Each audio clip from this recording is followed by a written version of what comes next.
Como o histórico do canal já deixou bem claro, eu realmente gosto de projetos de terror envolvendo o italiano bigodudo. Mas, ao contrário do meu motivo de não gostar tanto de projetos do Sonic, eu não sei dizer exatamente o motivo para isso. O que eu consigo observar é que a comunidade de terror do Mario se leva um pouco mais a sério do que a garotada do Sonic. Então, os projetos de terror dele geralmente são um pouco mais do que só melodramas adolescentes sobrenaturais, e geralmente apelam bastante para a história técnica ao redor da criação dos jogos. E é claro que isso também é resultado do fascínio que existe ao redor da criação do Mario 64, que além de ser um jogo marcante por si só, também traz consigo um iceberg inteiro de elementos misteriosos e lendas urbanas. Porém, quando a gente está falando sobre projetos de terror do Mario, a gente não pode esquecer que, obviamente, boa parte deles não é perfeito. Porém, particularmente, eles são bem mais fáceis de engolir do que Needle Mouse e sei lá, Shin Sonic, por exemplo. No entanto, apesar de tudo isso, a gente não pode esquecer que a base principal dessa fase nova do canal não é trazer coisas que o público já considera bom e simplesmente fingir que eu me importo um pouco com a qualidade técnica deles só pra ganhar view em cima. Aqui a coisa é muito séria. Fica sério, tô falando sério.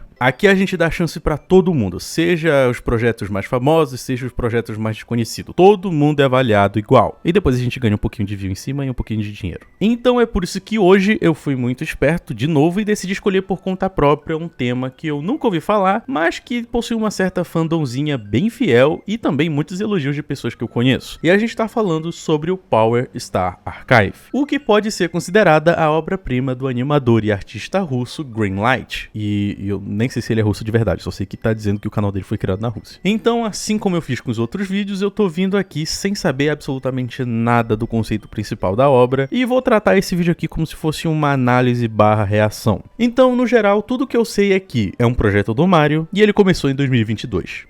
É isso. Bora começar.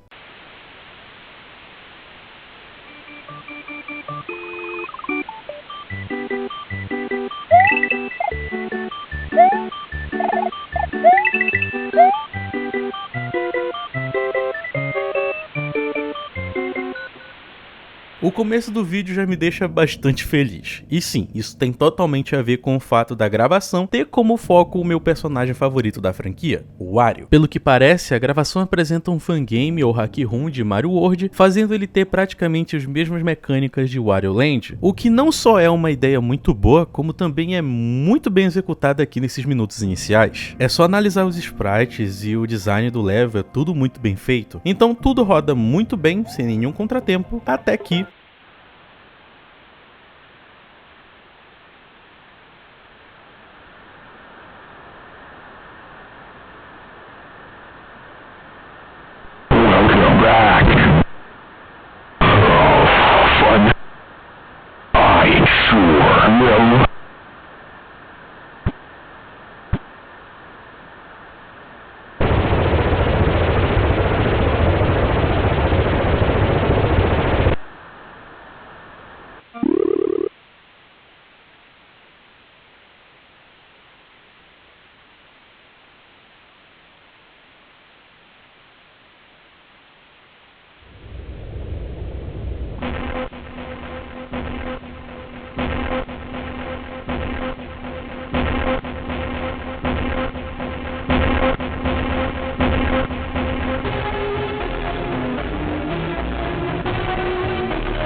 Isso foi um pouquinho assustador? Ou só eu fiquei um pouquinho nervoso aqui nesse momento? Antes de qualquer coisa, bora admitir que não existe elemento surpresa aqui. A gente sabia que alguma coisa bizarra ia acontecer em algum momento. Mas não tem como negar que essa transição da cena com texto pra outra cena da possessão, com os insetos saindo da boca do Wario, tem um impacto intimidador muito eficiente. Mas não para por aí. O Wario permanece com essa aparência bizarra e sorridente pelo restante do level, até que novamente um texto aparece. Depois disso, o gordinho volta ao normal, e pela expressão dele dá pra ver que ele não tá entendendo nada do que tá acontecendo. Não muito diferente da gente. No fim, ele é até bem sucedido em pegar a estrela no final do level, mas ao invés de ser bem recompensado ou alguma coisa legal acontecer, a gente vê isso aí.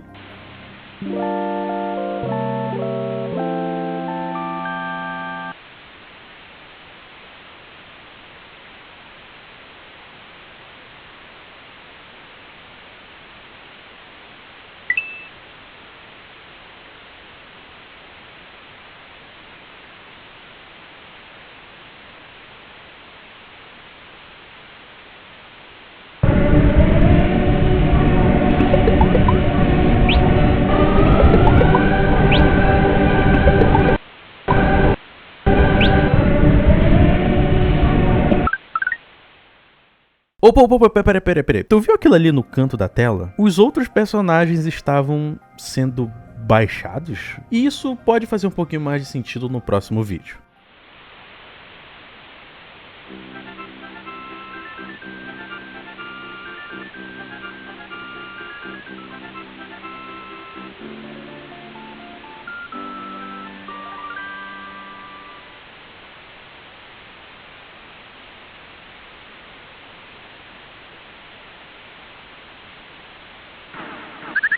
Cá entre nós, Luigi, na última vez que o Mario desapareceu desse jeito, as coisas não ficaram muito legais pra ninguém. Mas tudo bem. No geral, assim como no vídeo anterior, tudo parece muito bem normal e tranquilo, e se atenta ao fato do protagonista dessa gravação aqui ser um Toadzinho azul, porque isso vai ser importante mais pra frente. A gente tem alguns pulos aqui, algumas moedas ali, e...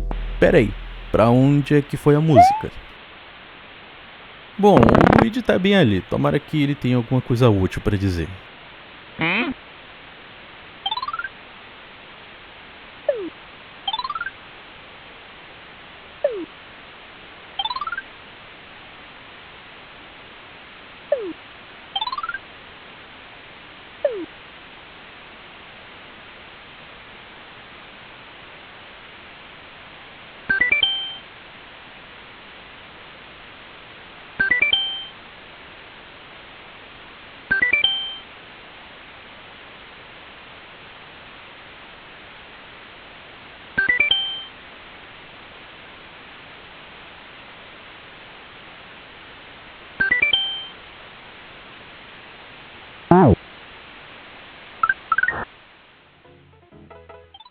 Isso foi um pouquinho tóxico, mas ok. A gente ainda não sabe exatamente o que tá acontecendo, mas a partir desses 2 episódios já dá pra ver que a qualidade técnica aqui é inegavelmente impressionante. Os levels são tão bem feitos que até eu fico com vontade de jogar esse jogo sem ele estar possuído desse jeito. Sem contar que o fato desse jogo parecer algo que poderia facilmente existir, acaba criando essa atmosfera de que a gente tá vendo algo familiar ao mesmo tempo que não é, já que alguma coisa ruim pode acontecer a qualquer momento. Eu não sei explicar, mas essa sensação é bem desconfortável. Mas, como você já deve ter percebido, a esse ponto eu já estava totalmente vendido. Apesar da gente já não ter uma explicação clara do que está acontecendo, não tem como não ficar hipnotizado pelo que está sendo apresentado. Então, não bora parar por aqui. Bora continuar.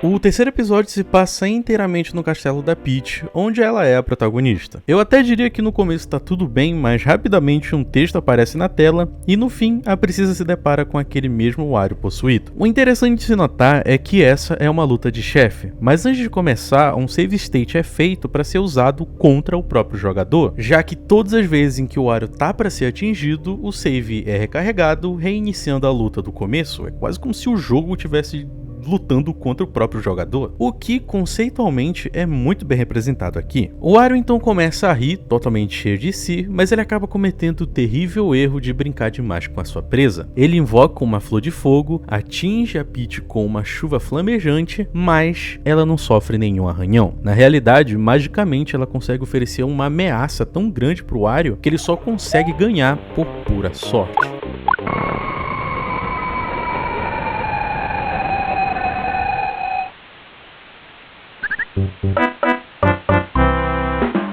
Depois do jogo ser reiniciado, a Peach é jogada em uma versão mais escura do seu castelo, sendo obrigada a se esconder atrás de estátuas para não ser pega pela entidade. Entidade essa que vaga descontroladamente pelos corredores. No processo, ela pergunta para o jogador se ele sabe o que ela era de verdade. No entanto, o diálogo é rapidamente interrompido no momento em que a Peach é atingida. Só que ela percebe uma coisa interessante, porque quando ela é atingida pela criatura, nada acontece. E é assim que se inicia um diálogo bem bizarro.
Lembra no vídeo passado onde eu fiz a metáfora do feijão com arroz bem feito? Sobre a simplicidade e coisa e tal? Aqui, o prato que a gente está recebendo é basicamente uma massa italiana al dente com molho, queijo, ervas e vinho. Eu digo isso porque só nesse episódio existem tantos detalhes importantes a curto e longo prazo que eu vou ter que me atentar só ao quadro geral, porque senão esse vídeo vai ficar muito longo e eu não tenho muito tempo. Pelo que parece, existe sim um jogador testemunhando todas essas coisas bizarras. E as entidades dentro do jogo não só sabem disso, como estão se comunicando com ele diretamente. Até o momento, essas entidades se manifestaram 3 vezes, possuindo o Wario, o Luigi e a Peach. Até o momento, a gente não consegue dizer com certeza se são 3 entidades ou mais, e qual delas estava controlando quem em qual momento, porém a gente pode confirmar com certeza a partir dessa interação que a entidade que controla a Peach é totalmente antagônica à entidade do Wario, já que a própria Peach se refere a ele como Deus falso, ou alguma coisa parecida com isso.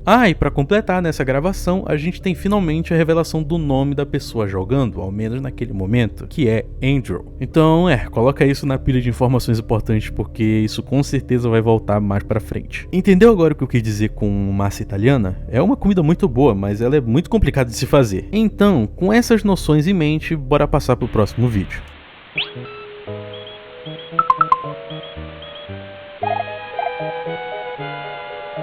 E isso que vocês estão vendo é um level aleatório presente na 4ª gravação. Aqui a gente volta para a perspectiva daquele Toadzinho que logo se encontra novamente com aquele Luigi. O interessante é que eles se encontram e tem um diálogo até que normal um com o outro. O Luigi comenta que a floresta é um pouco assustadora e até mesmo elogia o Toad pela boa impressão que ele estava tendo em ajudar na jornada para encontrar o Mario. O que leva a crer que esse diálogo na verdade faz parte do jogo original que estava sendo feito. Ainda assim, no final da conversa, o Luigi sugere para que eles tirem uma foto juntos, o que o jogador rapidamente faz, mas espera um pouquinho, apareceu alguma coisa aqui rapidinho. Beleza, o que é isso? A grande possibilidade do jogador ter visto essa mensagem justifica o fato dele optar por voltar pelo mapa inteiro e passar pela dita caverna de novo. E também, só a critério de curiosidade, é engraçado observar que o jogador fica constantemente insistindo no diálogo com Luigi, como se esperasse que o diálogo com a entidade fosse acontecer de novo. E, bom, na verdade, esse diálogo acontece um pouquinho mais pra frente. A entidade então começa a alterar os frames do jogo para dificultar o trajeto do jogador, fazendo também diversos avisos surgirem no seu caminho, mas isso acaba não dando muito certo, já que ele logo encontra a saída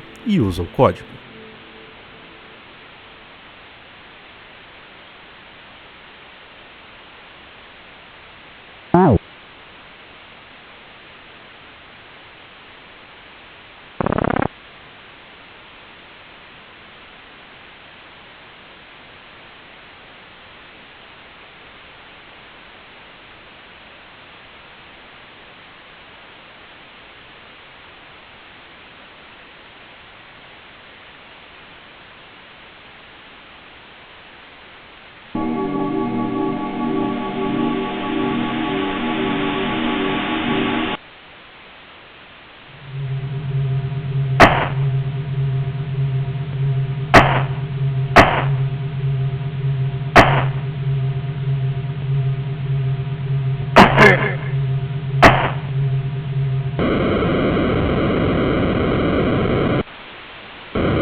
Eu não sei dizer com certeza se eu gosto desse final aqui, especificamente, mas a esse ponto, enquanto eu assistia, eu já estava começando a ficar genuinamente interessado na história, principalmente porque a descrição apresenta uma informação bem interessante. Nela existe um texto que na verdade é um registro sobre um personagem chamado Zachary Ross, um rapaz de 20 anos que é alvo de rumores relacionados a uma condição chamada digitalização mental. E... puxa vida, né? Até parece que a gente não vê esse conceito milhares de vezes antes. Bom, é dito que o Ross gravou a interação dele com uma espécie de vírus e que o vídeo corta no momento em que a digitalização acontece. Eu não sei dizer exatamente, na verdade eu sei sim porque eu já vi o vídeo e gravei o roteiro, mas até o momento a gente não sabe dizer exatamente se a dita gravação é essa ou alguma outra que ainda vai ser revelada em algum momento. Porém, se esse for o caso, esse texto basicamente implica que, ao contrário da gente ter só um protagonista na série, que no caso é o Andrew, a gente tem outro, que no caso é o Ross. Mas calma, antes da gente entrar nessa confusão, bora seguir pro próximo.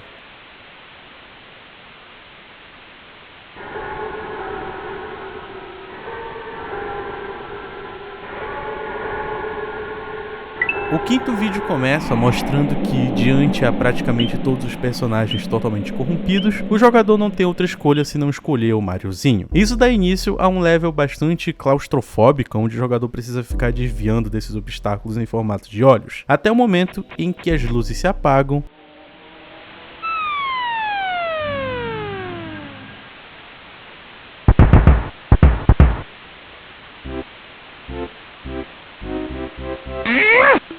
e o Mariozinho surge no Palácio da Peach. A questão é que, se tu tem um olhar mais atento, tu deve ter percebido que criou-se uma situação bem familiar. O Mariozinho sozinho andando no Palácio Escuro da Peach. Isso praticamente abre uma brecha para a maldita aparição do Wario, a famosíssima anomalia que deu origem a diversos projetos de terror e que eu particularmente não aguento mais. Mas bom, como esperado, se inicia uma perseguição depois disso? Ainda não, porque o Mario é levado para uma outra versão do castelo que agora conta com esse olhão de pé. A porta engana ele algumas vezes, mas o jogador logo encontra uma passagem por um corredor onde ele se depara com a cabeça flutuante do Wario. Isso dá início a uma perseguição? Também não, porque no lugar a gente tem isso aqui.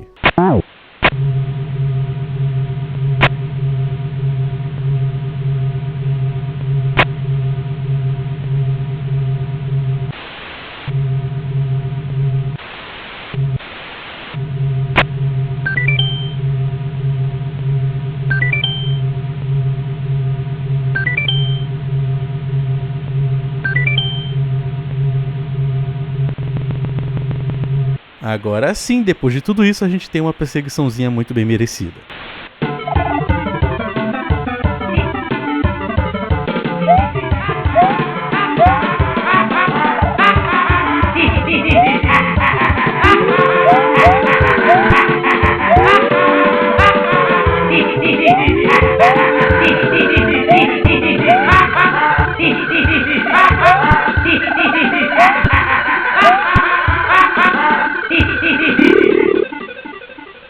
No fim, esse breve jogo de gato e rato acaba com o resultado óbvio, onde a entidade se aposta do corpo do Mario e ainda por cima usa ele para zombar da cara do jogador. Assim, da mesma forma que o desafio termina com uma zombaria, a gravação se encerra com uma provocação e um link para algo que não deveria ser visto, que no caso é um vídeo secreto. Então, antes da gente começar a juntar as peças e teorizar, bora primeiro dar uma olhadinha nele.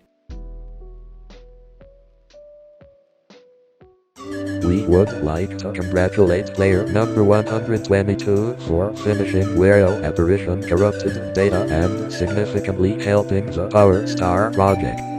This game only keeps getting better and better with each playthrough thanks to the contribution of players like you, number 122. If our calculations are correct, the next playthrough may be the last one. And with that, your last obligation is to send the download link in the description of this video with a .save file to someone, preferably someone you don't know. You must do the same with the download link of the game itself. Make sure to mention not to edit anything in the game files. Failure to send the necessary files in 3 days from the upload date of this video will result in your extended assignment on the Power Star project. Eu vou admitir que eu já tô um pouco cansado dessa trope de mente digitalizada dentro de jogo. De todos os projetos que usaram essa parada, só o Petscop e o Vale Verde realmente souberam usar esse conceito de forma interessante. Porém, esse projeto aqui fez algo que eu até que gostei, que é a questão viral do jogo. Ainda não ficou muito claro como exatamente essa digitalização mental acontece, mas é bem provável que isso tenha alguma ligação com o fato do Power Star Project ter contado oficialmente com 122 jogadores que foram responsáveis pela evolução do jogo, e isso é claro sem contar na influência que isso teve na criação ou surgimento dessas entidades. Mas então, lembra quando eu disse que esse projeto tinha uma história tão complicada quanto um prato de alta gastronomia? O sexto vídeo meio que colabora um pouco mais com isso por causa de outro registro presente no comentário fixado. Nele, a pessoa que escreve ela fala um pouco mais sobre esse tal de Ross, basicamente confirmando que esse tal de Ross é o responsável pelas gravações protagonizadas pelo Toad. Então, sim, lembra do que eu disse antes? É basicamente isso, a gente tem 2 protagonistas. E para completar, a pessoa registrando diz que seu objetivo é compreender e deletar o vírus e impedir que ele também faça outras vítimas além do Andrew, basicamente confirmando que essa pessoa tem relação com o jogador responsável pelas outras gravações. Outro detalhe interessante que eu acabei não destacando aqui é que as descrições de cada gravação cita uma sinopse diferente para os jogos. Em algumas é dita que o jogo fala sobre o Wario sendo possuído por uma entidade assombrando os moradores do reino da Peach, enquanto outras falam justamente sobre o Mario desaparecido e sendo procurado pelo Luigi e pelo Toad. Essa diferença acontece justamente porque o jogo se modifica sozinho sempre que ele passa para outro jogador, quase como se ele tivesse vida própria ou fosse simplesmente se modificando para o que fosse se comunicar melhor com o jogador acessando ele. Então, tendo todo esse conhecimento em mente, o que a gente tem nesse sexto vídeo? Nele a gente vê a continuidade da jornada do Ross junto do seu não tão companheiro Luigi. O rapaz atravessa o level com certa cautela, mas acaba sendo bem sucedido na jornada. E no fim, ao atravessar para a próxima tela, ele se depara com isso. Nesse cenário escuro e pequeno, o Toad começa a ser perseguido por um Mario possuído, que por pouco não consegue alcançá-lo. Na verdade, o que acaba o salvando no último momento não é a sorte, mas sim o surgimento de um cenário bem familiar, que agora era domínio de uma certa princesa.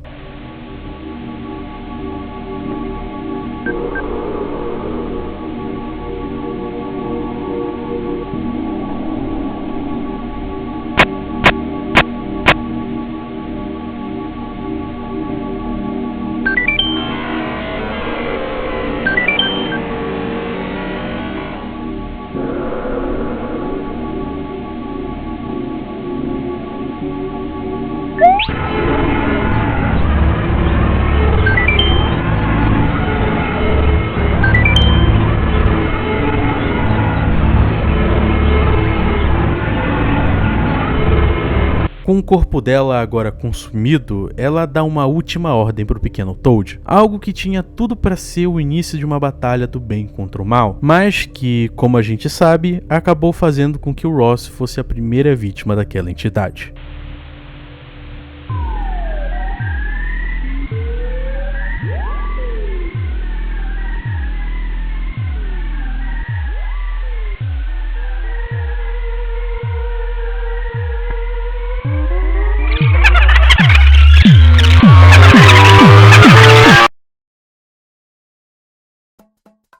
Muitos de vocês já devem saber que o projeto não termina aqui, já que ainda faltam quase 50 minutos de conteúdo presente nos 2 últimos episódios que nós, infelizmente, não vamos estar podendo analisar aqui nesse vídeo por questão de tempo. Não sei se muitos de vocês sabem, mas eu tô com um tempo muito limitado para fazer esses vídeos aqui. No entanto, particularmente eu acho que a gente já analisou coisa o bastante para poder fazer uma análise sincera com relação à história e à execução do projeto. Como vocês devem ter visto no decorrer do vídeo, eu realmente gostei bastante da execução do projeto. Porém, não tem como a gente negar que o roteiro acaba se perdendo um pouco no meio do caminho. Claro, não é nada tão grave, não existe alguma coisa que quebre totalmente a imersão. Porém, a quantidade de elementos apresentados não condiz muito bem com a quantidade de coisas importantes para a narrativa no momento. O que eu quero dizer com isso? É justamente pelo fato de que a gente tem muito pouco tempo nesses episódios e eles acabam apresentando muita coisa, como muitas entidades, muitas regras, muitos personagens, linhas do tempo diferentes, personagens que estão fora da câmera, e toda essa narrativa se embola de uma forma que tu acaba não prestando muita atenção na história em si e focando só nos personagenzinhos apresentados na nossa frente. E ainda assim, mesmo com tudo isso, a gente ainda não tem uma motivação pro vilão principal da obra. E é claro, isso tudo vem da perspectiva de alguém que só assistiu até o 6º episódio. Então ele pode muito bem explicar todos esses elementos de uma vez no 7º e 8º episódio, mas o meu ponto principal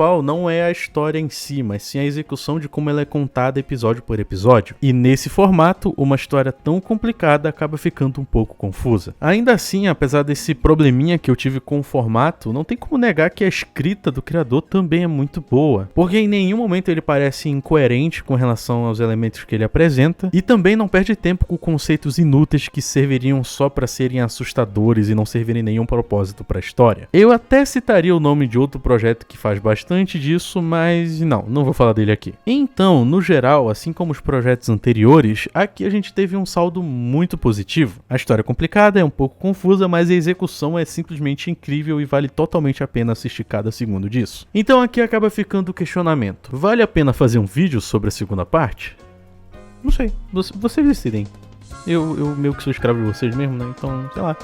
O que tu acha? Eu acho uma boa ideia. Sei lá.